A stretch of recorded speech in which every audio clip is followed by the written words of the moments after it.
What's up, Crown Crew? Welcome to Crowned Athletics.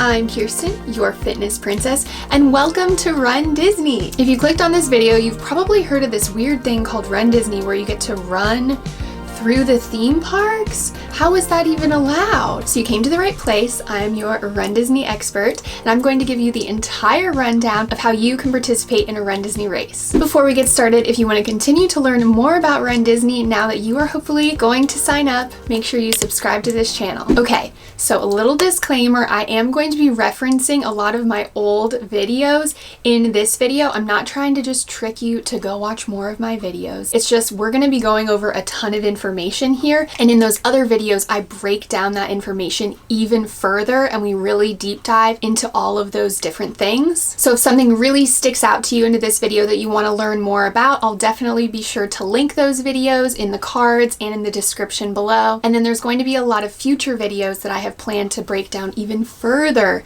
information for you, because there's a lot going on if you've never done one of these. I mean, imagine already trying to plan a Disney trip and then you add a run on top of that. Maybe you've never raced before. So we're going to make sure you're fully prepared, especially when you watch my Run Disney playlist. Okay, so what is Run Disney? Basically, yes, you get to run a 5K, 10K, half marathon, full marathon through a Disney theme park. They offer these races at a lot of the different parks around the world. Currently, the only ones coming back in person are at Walt Disney World in Orlando, Florida. Fingers crossed Run Disney Paris comes back soon. I have my eye on that one. I haven't gotten to participate there yet. They also used to have them at Disneyland in California, which I used to do a ton of those since I am a Disneyland local. Also even heard of some non-Run Disney official races that happen over at Tokyo Disneyland. So we have to look into that more too. But mostly what we're going to be talking about in this video today is all of the races that occur at Walt Disney World. So at Walt Disney World, they currently have 4 different race weekends. There's Wine and Dine in November, Marathon in January, Princess in February, and then a new Springtime Surprise coming in April. Each of these weekends consist of different race distances. You have a 5K, 10K, half marathon, and full marathon. And then they offer challenges for these weekends where if you run multiple races back to back, because they each occur on a different day, you get a challenge because you completed multiples of them, and then you get an extra medal. Currently for Wine and Dine and Princess, they offer a 5K, 10K, and half marathon, and then if you do the 10K and the half marathon, you get your challenge medal. At Marathon Weekend, it's the only race with a full marathon attached to it, so you have the 5, 10, half, and full. If you do the half marathon and the full marathon the next day, you get the Goofy medal. If you do all 4 races, then you get the Dopey medal, as well as the Goofy medal, so you actually get 6 medals. We aren't quite sure yet what the Springtime Surprise is going to be, but I will keep you updated as we all find out. It might not even be running, so who knows? I think the biggest question is it worth it? Because these races do come with a hefty price tag. The 5Ks are usually around $95, the 10Ks around $135, and the half marathons around $200. A 2-race challenge will be in around the $370 range, and then the Dopey challenge is a whopping $600. Included in that cost is, of course, the race itself, which is so much fun. Then you get your giant medal, some of the best medals I've ever seen, and I think what really keeps people coming back so often. A participation shirt. In the winter races, it'll usually be a long sleeve shirt. In the warmer races, it'll usually be short sleeve. And then you'll also get a challenge shirt if you do sign up for the challenge. They also provide all of your water, Powerade, fuel on the course, and any medical attention you may need. Then at the end of the race, they'll give you more water and more Powerade, and then a little box of food that you can snack on, because you definitely want to get some fuel back in your body once you finish. Personally, I think these races are very worth it. I have run other races, my local area races, very beautiful scenery here in Southern California where I'm from, so they're not bad races, but exactly how we love the quality of the Disney parks, these races have that same level of quality to them. There's a ton of on-course entertainment. You get to run through the actual parks, which in itself is so very cool. And then with actual race logistics, I think they do it top notch. The entire thing is extremely organized. They have multiple water and fuel stations and medical tents throughout the course. I feel very taken care of when I'm out there, even down to the littlest things. They do it better than any other race I've ever experienced. So I would say yes, absolutely, these races are very much worth it. But prepared to get addicted and maybe start having to factor that into your yearly budget. So I think we'll just go through all this information sequentially from registration day to the finish line and maybe celebrating afterwards. Unlike a lot of your local races, Run Disney registration day usually starts about 9 months in advance. Of course, right now we are coming off a period of time where we didn't know if in-person races were going to be coming back, so we're kind of bombarded with a lot of registrations coming up closer to the actual race date this year, but typically it's about 9 months, and you definitely want to be on the website and registering the day that it becomes available. You can refer to my recent Run Disney update video where we talk all about the 2021-2022 race season to get all of those specific registration dates. And of course, you can always refer to the Run Disney website. Usually about 2.5 months before the race day is when your proof of time is due. When you're registering, they will ask you what your estimated pace is. How quickly do you predict that you will finish? And this is only required for the half marathon and the full marathon distance. For the 5K and 10K, you just select how fast you think you're going to be, but you don't need an actual proof of time. So you'll submit your proof of time if you predict to finish the half marathon in under 2 hours and the full marathon in under 4 hours. You'll basically fill in all the information about the race that you have that proof of time from, like its location, the name of the race, and then upload your finisher's proof of time. The race that you have that proof of time from doesn't need to be the same distance as the Run Disney race that you are signing up for. For a half marathon, you can submit a 10K, a 10 miler, or a half marathon distance. And for a full marathon, you can submit a 10 miler, half marathon, or full marathon distance. You can find different calculators on Google that will help you predict that time. So say you ran a 10K and you're not sure if that will put you in under 2 hours for the half marathon, you can go in, enter all the information from that race, and it'll let you know how the math would work out for that next distance. So once you sign up for whichever Run Disney event you want to do, go check on the website and see exactly when that proof of time deadline is. And now we are into the training portion, which you should have been training up into these last 2.5 months anyway. There are a lot of wonderful training plans on the Run Disney website for each distance that you're looking to complete. Jeff Galloway is the main trainer of Run Disney, and he has broken down everything you need to know to get you to the finish line. He is the founder of the Run Walk method, which is my favorite method of running and which makes Run Disney such an attainable goal for people. So definitely check that out. If you feel like I can't run 5 miles straight, you don't need to. You can do the run walk intervals and you'll be just fine. If you're signing up for your first full marathon, I have an entire video about how to train for the Run Disney full marathon, and I included some more information for the Goofy and Dopey Challenge racers as well. Personally, when I go to a Run Disney race, I prefer to stay on property at one of the Walt Disney World hotels. They are all Run Disney friendly, which means they will have transportation to both the expo and the race mornings. The race mornings are very early. They can be a little bit confusing if it's your first time, so it's really nice to have them take care of that for you rather than driving in on your own. But you can stay off property and just drive or Uber in if you would prefer to do that. If you do drive in, parking is free for now. They can always change that, but currently it's been free, and then you can leave your car in there and then just go into the parks afterwards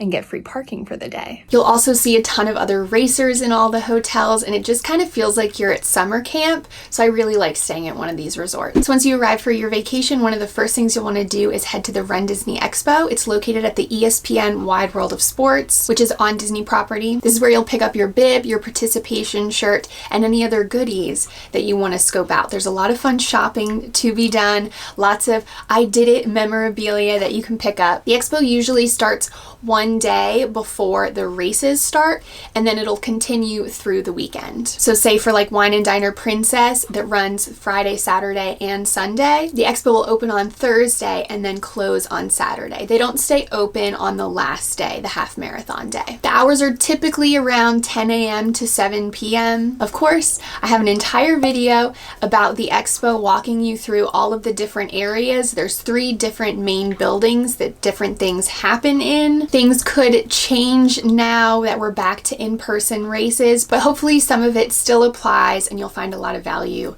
from that video as well. And then if you're curious what kind of merchandise Run Disney offers, I made another video about my favorite merchandise pieces that I always like to pick up. They offer a lot of things. It can become very addicting, so it's good to kind of know what they have to offer before you head in there. When you pick up your bib at the expo, you will need your picture ID, and unfortunately you cannot pick up bibs for anyone else in your party. You have to be personally present to pick up your bib. They've had problems with this in the past with people stealing bibs. It's been a whole dramatic event, so it's very, very strict that you pick it up yourself. They also do not offer any morning of bib pickup, so if you plan on getting in super late before the race the next morning, you're not supposed to be able to pick up your bib. I've heard that they will work with people if, say, your flight got delayed or something. You can still try and show up in the morning and see if they'll let you pick it up, but don't plan on that at all. I think they're going to get even more strict now with that rule. A lot of people ask, when is the best time to go to the expo? When I first started Run Disney, I used to be there in line an hour before it opened. The merchandise used to sell out a lot faster back then, and I was very new to the races, so I wanted all of the merchandise. Now I've kind of pulled things back and I just get a pin and maybe a shirt if I like it. But if you really have your heart set on something,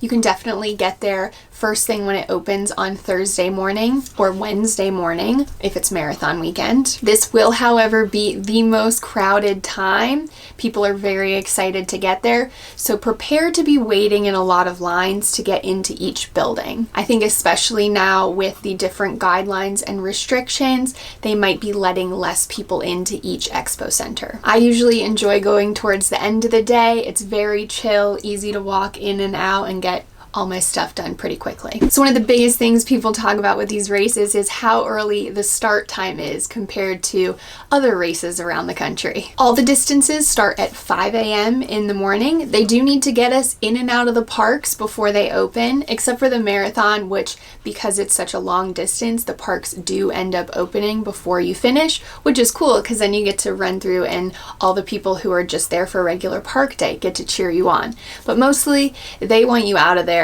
before they open up to the rest of the guests. I personally like this because it can be quite hot in Florida. I would much rather run when the sun is down, and it's Disney World. They have all the gorgeous lights that come on and they have them in the morning before the sun rises, and if you get to see the castle during sunrise, prepare for an extremely magical moment. But don't expect to just roll up right before 5 a.m. when the official start goes off. There are a lot of logistics. The buses run a lot earlier than that, so prepare for a very early wake up time. This is a future video that I will do walking you through my entire race day morning routine from the moment I wake up until we cross that start line. The buses that take you from your hotel to the race location run a certain amount of time. For the 5K and 10K, they run from 3:30 to 4 a.m. And for the half and full, they run from 3 to 4 a.m. because there's a lot more people in those races, so they need a lot more buses to get you going there. My best advice is to pick an early to middle time bus. You don't want to be rolling up at the last moment for the bus and have there be a very long line. They will not hold the race for you, even if your bus provided by Disney is late. I've heard horror stories too of some bus drivers getting lost or getting confused in all of the traffic or just getting stuck in all of the traffic and being late to the race. I don't think that 15 to 30 minutes of extra sleep is worth the fear of not getting to participate in my Run Disney race. Because remember, we already paid for it. They're not going to give you a refund if you slept in and didn't make it on time. Then once you arrive to the big parking lot that they turn into the race start area, you will have to go through a security check. If you came with no bags, you can just walk right on through. I like to keep all my stuff in just some side pockets, so I usually get to skip this line. But if there are things that you want to keep at the race, you have to go through security already to have those checked. And there is a bag check area where you can leave those essentials for you after the race if you need them. I've used this service a couple times. I don't really anymore. I have found I don't need it, but in the beginning when I was nervous and I just wanted to have everything with me, I definitely utilized it. They'll give you a big clear bag at the expo that you do need to use to put everything into. I would usually bring my own more comfortable drawstring bag to wear on my back and put all my things in that, and then just put that inside the clear bag. The clear bag has this very long string that is just super awkward to carry, and it's fine when you're going there, but then when you're tired at the end, it's awful to carry. So highly recommend bringing your own bag to use and then just stuffing that inside the clear bag. And then you don't have to have all your stuff on display too, because again, it's clear. You'll see it. There's these really big signs that say bag check under some big white tents. I believe it goes by the alphabet of your last name, and you'll find your area. And then I think they write your bib number on the bag so that they know how to give it to you when you return at the end. And this is a complimentary service. You don't have to pay for it. Something you'll notice as soon as you walk up to the start area is that everyone loves to run in costume. Besides a local turkey trot or Santa race, this is the only place I've ever seen everyone love to dress up in costume and run a full marathon. You might feel a little bit silly when you walk out of your hotel room in the morning. I know I have plenty of times, but as soon as you get there and everyone's complimenting you on how cool your costume is, you'll be so glad you did it. And there's no costume too crazy that you can run in. I will tell you, I have run with my friend as Giant Mickey Hands, and it was a hit. But if you don't want to run as Giant Mickey Hands, you want something a little bit more comfortable, you've come to the right spot. Crowned Athletics is your perfect place for your race day costume. We have so many amazing heroine pieces that you can dress up for race day with all of the crazy accessories, and you know you'll be nice and comfortable for your long distance race. We use all the most comfortable sweat wicking fabrics, so no rubbing or chafing. I got you covered out there. A couple other things they have at the start line area before you head to your corrals. They have porta potties, of course, everywhere. Highly suggest if you see one without a line, go use it.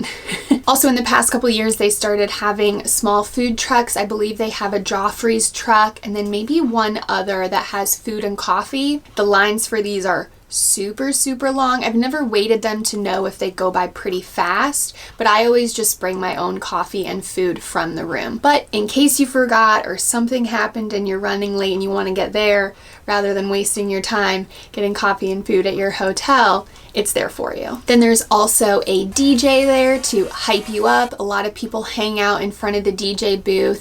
They'll be doing some dances like the electric slide and Cupid shuffle and things like that. A lot of people use this as their meetup spot to find their other Run Disney friends. You'll see me there all the time before the race. And then there's also characters in this area that you can take photos with. Again, I'm not really sure how that's going to work now with in-person races coming back and the different guidelines, but typically there are a couple characters out and they have their own line to wait in. The lines for these characters are usually super long, but we've got a lot of time to kill before the start happens, so might as well wait in a line and get a cute picture. Usually about an hour before the race will start, they will make an announcement that the corrals are now open and you can start making your way to your corral. For the 5K and 10K, you'll be able to see the corrals from the pre-start area. It's super close. But for the half marathon and the full marathon, prepare to walk about half a mile to a mile to get you from the parking lot where the pre-start area is to the highway. They actually have to line you up on the highway. A lot of people complain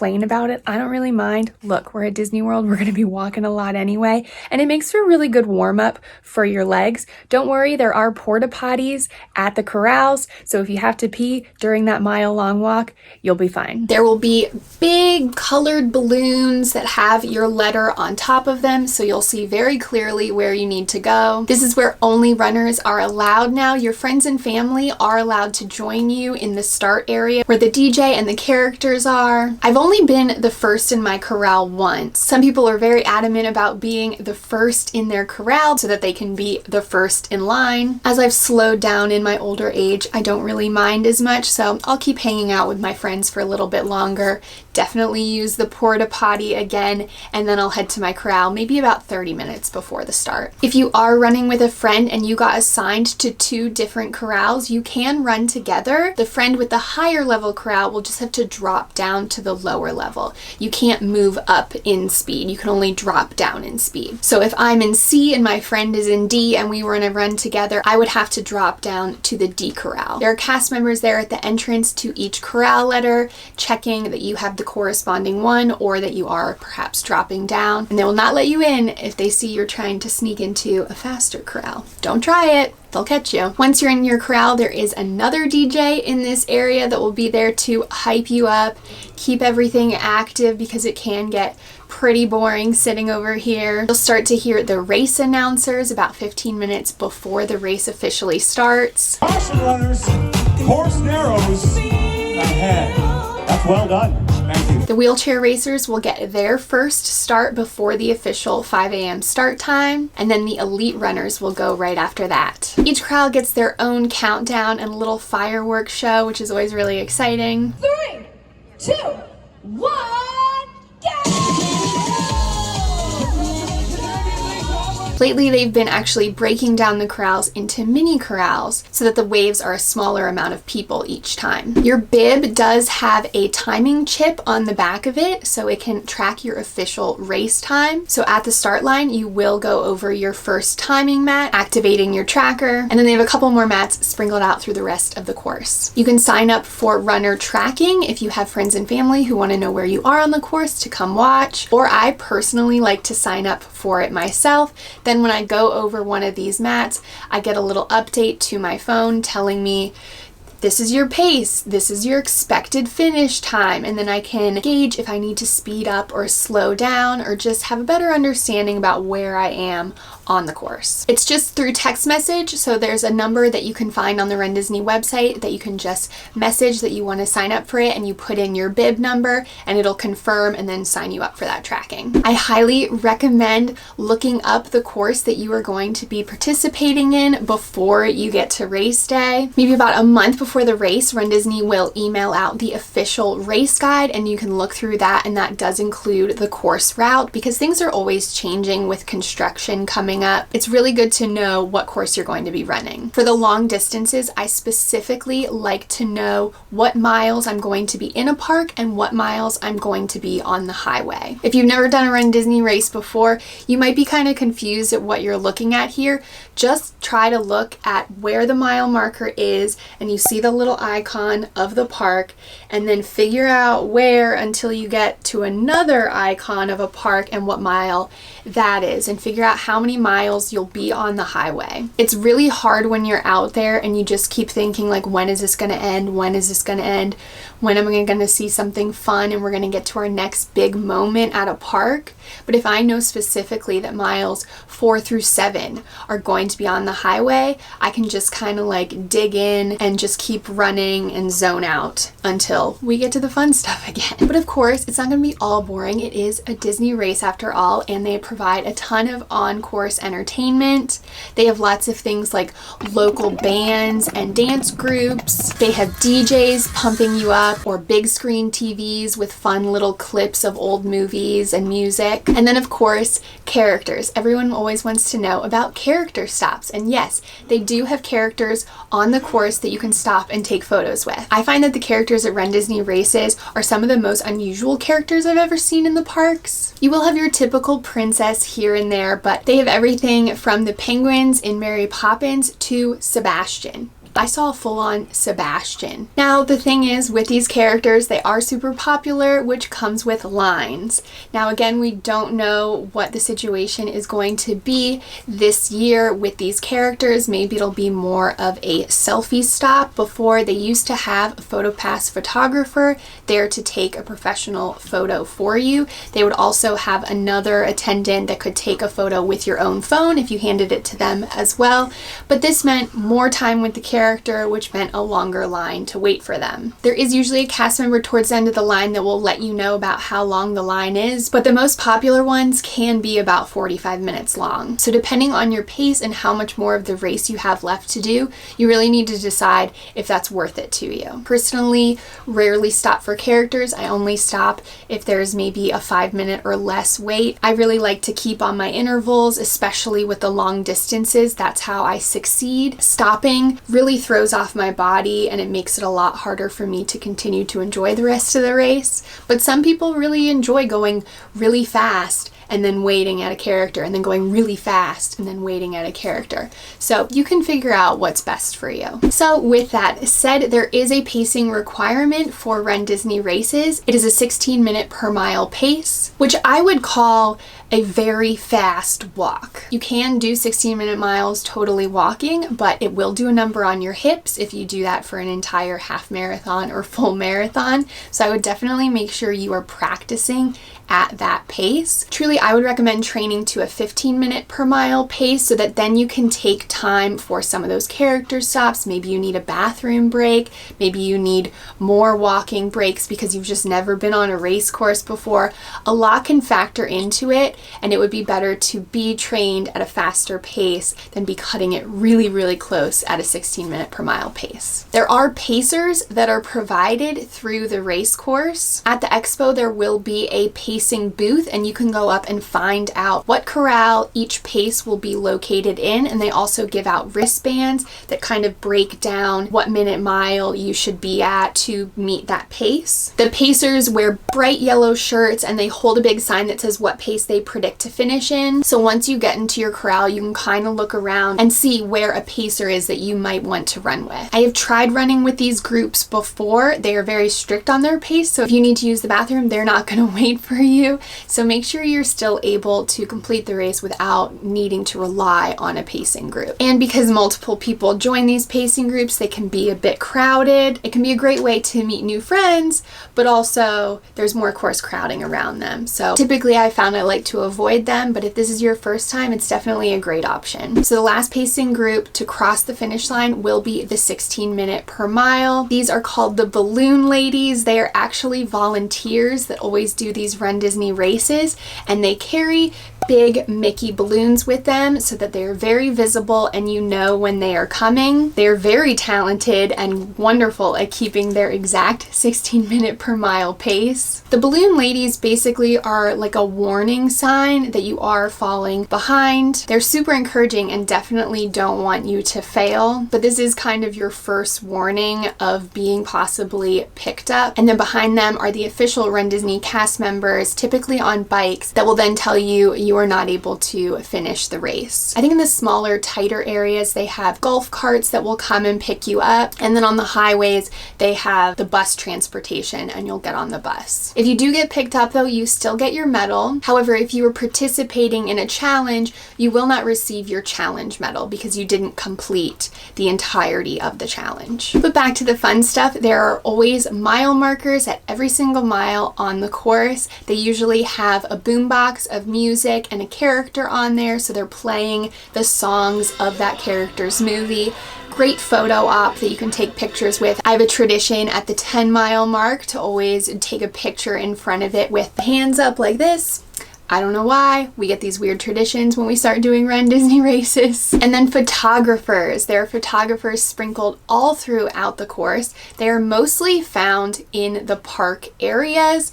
The highways, it's kind of boring out there, so there's not usually photographers because they want that really great background shot for you. So whenever you're inside a park or somewhere where you're like, this would make a really great photo, keep your eyes peeled. The photographers are in these big triangular green tents, like neon bright green, hard to miss. And what's great is that 90% of the time, there's always one on the right and the left side of the course. So because I love getting my picture taken on Run Disney, I always stick to one side of the course. I try not to run in the middle just so I know I can get my good photo. I'm usually a right sider because I am slower and I do the run walk method. Please make sure you are not darting though to either side of the course to hit one of those photographers, there are plenty on the course, so you will have another shot to get another photo. I am definitely going to make a video specifically about how to get the best Run Disney race photos. I think I've got it down to a science. It's really an art for me. I am not going to win the race, but I will win with photos.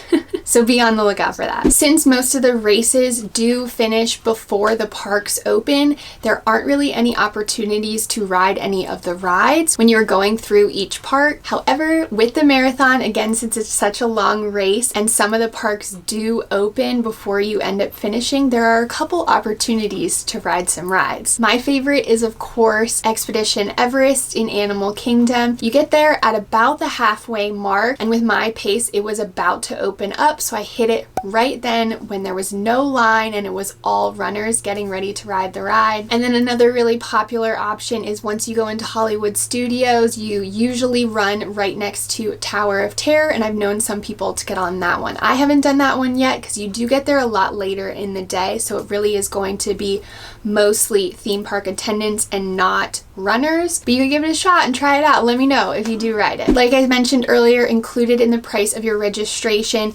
is water and fuel and medical. What I love most about Run Disney races compared to any other race that I've done is that they have both Powerade and water on both sides of the course. I have been to many other races where they only had it on one side of the course, and just like I said earlier about not darting to go see the photographers, people would have to dart across to get their water stop. I recommend alternating your water with your Powerade, so each stop taking one or the other. They'll be yelling out to you which is which, so you'll know exactly what you're getting. And then if you are doing a half marathon or full marathon distance, they also offer fuel through the course. I believe it's usually around mile 9 or 10 on the half marathon course. It depends on who is sponsoring the event and what kind of fuel it's going to be, but the past couple of years it's been the little jelly beans. I have used their fuel before, but I personally do not rely on it. I figured out through my training what works best with my stomach, since tummies can get a little sensitive out there when you're running 13 or 26 miles.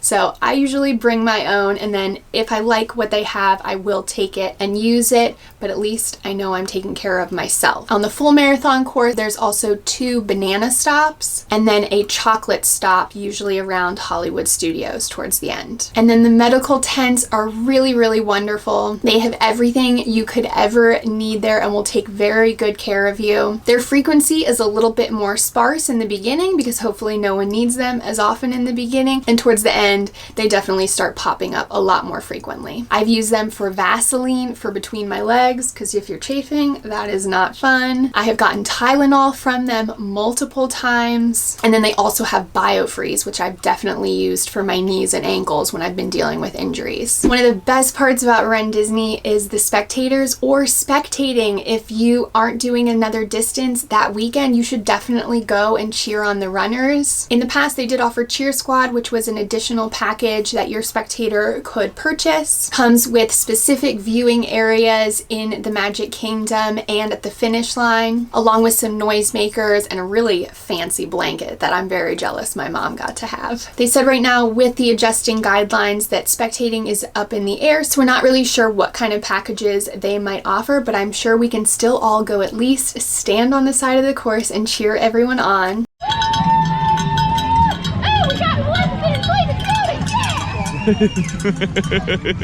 And guess what?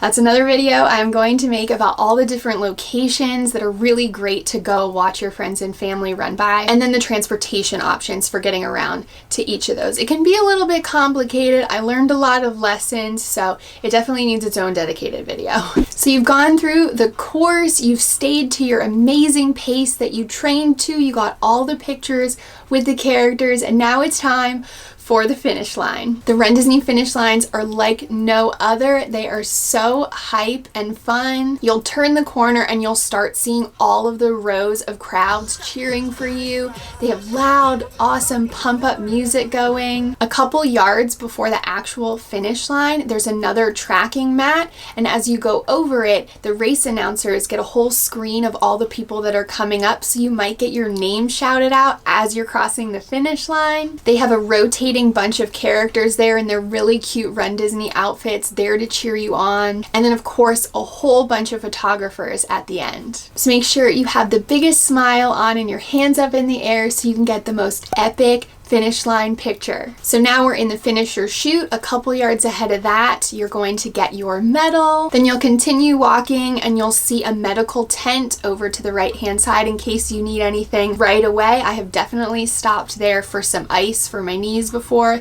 They'll wrap you up, take really good care of you. And you'll continue on and pick up your Gatorade and your water bottles. And then just past that, you'll pick up your banana and your snack box. My biggest pro tip here is to bring yourself a reusable fold-up bag. All these water bottles and food is really, really great, and I'm so appreciative for it. But when I'm super tired after running 6, 13, 26 miles, it's a lot to carry, especially when you're trying to get your phone out to take pictures of your medal or to find your friends and family that are over in the finishers area. So bringing a reusable bag with you, you can just open it up, throw your stuff in, carry it nice and leisurely, and everyone's gonna think that you're a genius. And if you want your own Crowned Athletics themed one, we've got those on the website for you. So right after you get your snack box will be the finishers photo area. They have the Run Disney backdrop and like a cool I Did It paddle that you can take a picture with, and there's a PhotoPass photographer there that will take it for you. The photos aren't included in your race registration price,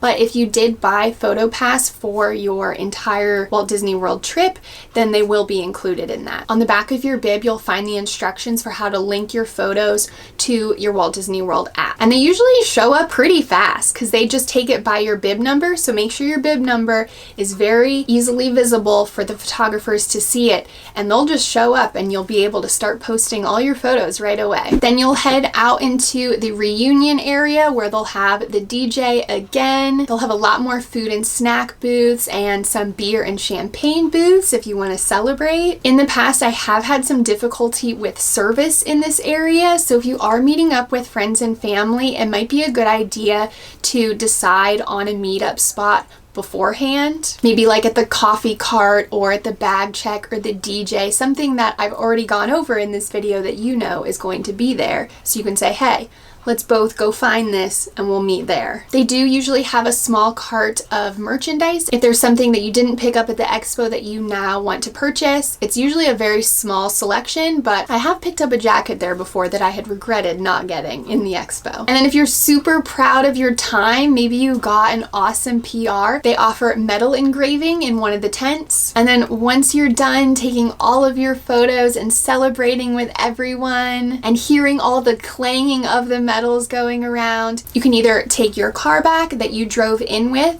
head into a theme park if they are already open at this point, or they do offer bus transportation back to your hotel. But definitely make sure for the rest of your vacation to wear your medals around the parks. Everyone's telling you congratulations, like you're gonna feel like a superstar the entire rest of your vacation. And that's just one of the best parts about Run Disney, is that now once you did that huge accomplishment, you get to feel like a community afterwards because everyone is still there around you for the rest of your vacation. Where a local race, usually everyone just kind of goes home or something, but this you get to feel the magic of that accomplishment the entire time. So I hope that answered any questions that you have, and make sure you check out my entire Run Disney playlist. I'll be adding to it constantly as we count down to the Run Disney races returning this year. I'm excited to see what changes they bring and even some improvements. Of course, follow Crowned Athletics on Instagram, where I'm always answering your questions about Run Disney so that you can have the most magical race ever. And check out crownathletics.com for all your race day gear so that you can feel cute but comfortable. That's all for today, Crown Crew. Thank you so much for watching. I am so very grateful. Make sure you subscribe and always wear your crown with pride. Bye!